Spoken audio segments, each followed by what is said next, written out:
You ever try to fight your friend to the ground and realize, wait, they actually know what they're doing? That's when you learn the difference between play fighting and real fighting. Now imagine a sport built by Soviet military minds, combining judo, jiu-jitsu, and straight-up battlefield survival tactics. That's Sambo. And its history? It's even nastier than the leg locks. Let's go. Alright, so before Sambo was a thing, before anyone even thought about giving this ridiculously dangerous sport an official name, people were already out here beating the absolute hell out of each other. We're talking 300s BCE, when Slavic tribes were throwing each other around like ragdolls in the middle of wars. Why? Because wrestling was not just a sport, it was a battlefield survival tactic. You either learned how to throw a guy so hard he forgot where he was, or you got folded like a lawn chair and did not live to see another day. No weight classes, no refs, just whoever stopped moving first lost. Fast forward a few centuries and now we've got the Mongols, Vikings, and Tatars pulling up to Russia like, hey, mind if we add some chaos to your already chaotic combat traditions? And of course Russia was like, sure, why not? So now people are incorporating leg sweeps, brutal clinch work, and takedowns designed to end fights in 3 seconds or even less. All techniques that somehow made it into modern Sambo. It's like an early access beta test for the most efficient way to break someone's body without any weapons. By the 1700s to the 1800s, Russian folk wrestling starts splitting into regional specialties, because apparently every ethnic group wanted to speedrun their own version of how to suplex a guy into the ground at max velocity. Georgian Shidoba was all about big judo style throws. Uzbek Kurash turned belt grabbing into an art form. Armenian Kok,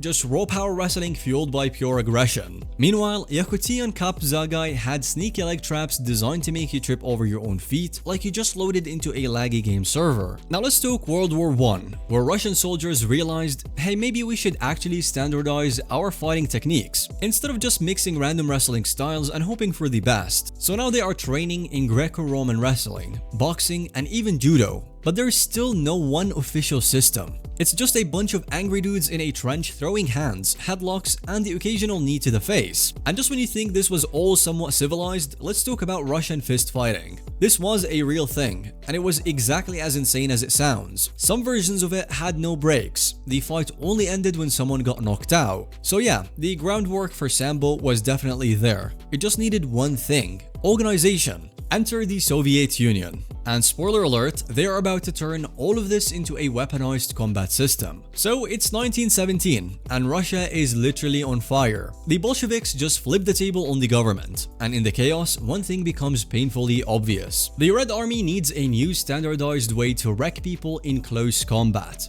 Guns are great and all, but what happens when you run out of bullets? You don't want to be the guy stuck in a revolution with only a bayonet and some bad decisions. Lenin gets the memo. By 1918, he's like, alright comrades, we need a training system. Make everyone dangerous. Boom! Enter Vyzhyvabush, aka General Military Training. A fancy way of saying teach every Soviet how to fight, and now the Red Army starts pulling moves from boxing, wrestling, and judo, but it's still kind of a mess. That's where two absolute madmen step in: Vasily Oshipkov and Viktor Spiridonov. These guys don't know it yet, but they're about to build the foundation of Sambo. Except they are working separately and making two completely different versions of it. Think of this as the Marvel vs DC of Soviet hand-to-hand combat. First up, Oshipkov. This dude is legit. A second-degree black belt in judo. Personally trained by Jigoro Kano.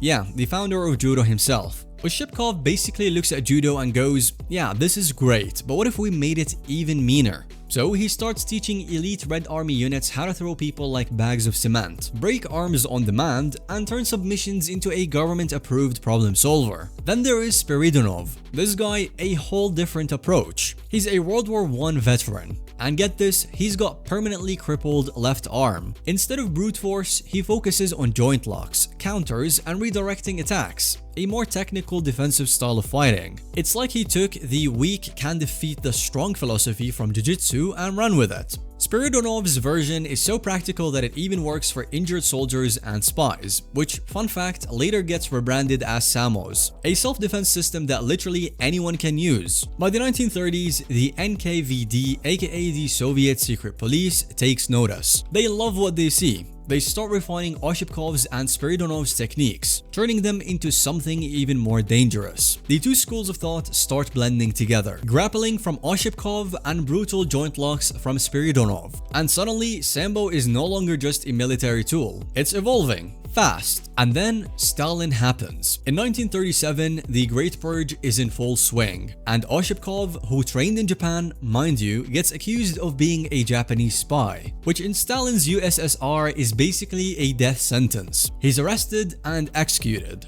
Just like that, gone. 1 year later, 1938, Sambo officially gets recognized by the USSR All-Union Sports Committee. But here's the kicker. The guy who gets credit for making Sambo official is Anatoly Kharlampiev, one of Oshipkov's students. Why? Because he played the political game right. He made sure that Sambo was not seen as a foreign martial art with Japanese roots, but instead a Soviet invention, tailor-made for Mother Russia. And just like that, Sambo is born. A hybrid combat system that takes the best techniques from around the world, refines them under Soviet efficiency, and turns them into a national fighting style. And now that the USSR basically has its own homegrown, government-approved way to destroy people, what do they do with it? Everything. We're talking World War II, urban warfare, trench fights, and spies pulling off takedowns in enemy territory. Soviet Spetsnaz commandos, basically real-life boss characters, start using Sambo in close-quarter combat. No guns? No problem. Just flip the enemy onto the pavement, rip their arm out of the socket, and move on. By 1947, Sambo is not just a military flex anymore.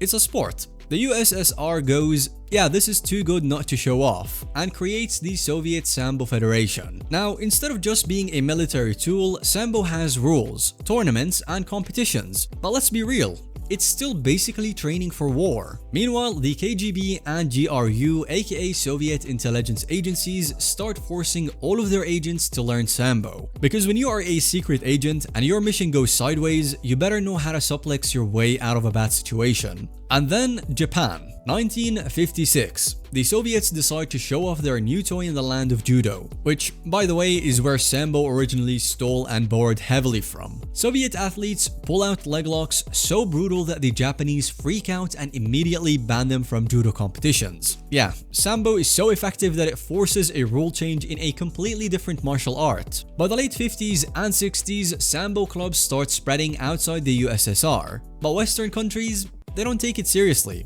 yet. It's seen as this weird Soviet thing that's just judo but meaner. Until, boom, Sambo splits. On one side you get Sport Sambo. This is the nice, competition-friendly version. No strikes, no chokes, no headlocks. Just throws, pins, and submissions. Imagine judo but with way more aggressive grips and yeah, those terrifying leg locks. And on the other side, Combat Sambo. The version where everything is legal. Punches, allowed. Kicks? Yes. Headbutts? Why not? Oh, and groin strikes?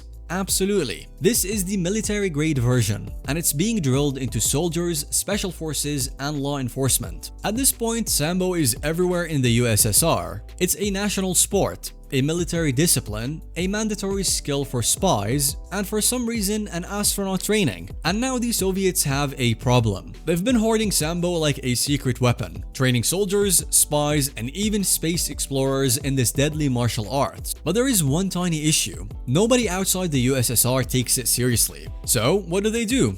They throw Sambo at the world stage with the force of a nuclear test. First stop, Riga, Latvia, 1972. The Soviets hold the first ever international Open Sambo Championship. That's their way of saying, hey world, check out our homegrown fight sport. The response? Mild curiosity. People still think it's just judo's weird Soviet cousin. Alright, time for plan B.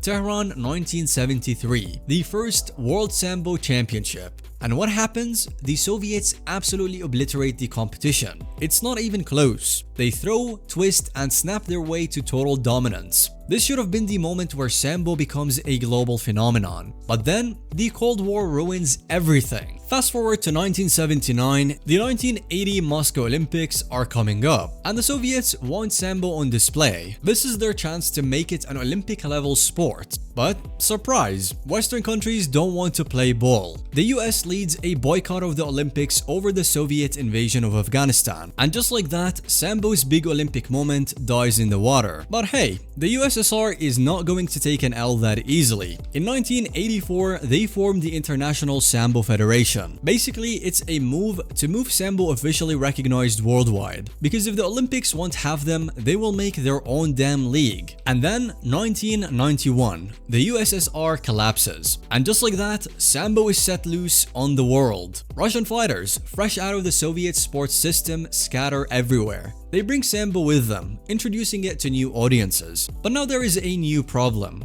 Sambo is not the only grappling-based martial art on the block anymore. Enter Brazilian Jiu-Jitsu, BJJ, the flashy submission-heavy sport that's about to take over the world. Sambo's brutal leg locks and wrestling-based control are super effective, but BJJ has the marketing, the branding, and let's be real, the Gracies. And just like that, Sambo goes from being the dominant Soviet powerhouse to fighting for recognition in a world that's already falling in love with Jiu-Jitsu and Judo. Oh, and fun fact, the KGB secretly used Sambo in assassination techniques. Some of their agents were trained to take people out with just 1 or 2 moves. Because of course they were. This is the Soviet Sambo we're talking about. But hold on, Sambo is not tapping out just yet. The sport that once trained Soviet spies to silently delete enemies is about to crash land into mainstream combat sports. Enter the 1990s. The UFC is born, and Brazilian Jiu-Jitsu takes center stage. Royce Gracie strangles his way through everyone,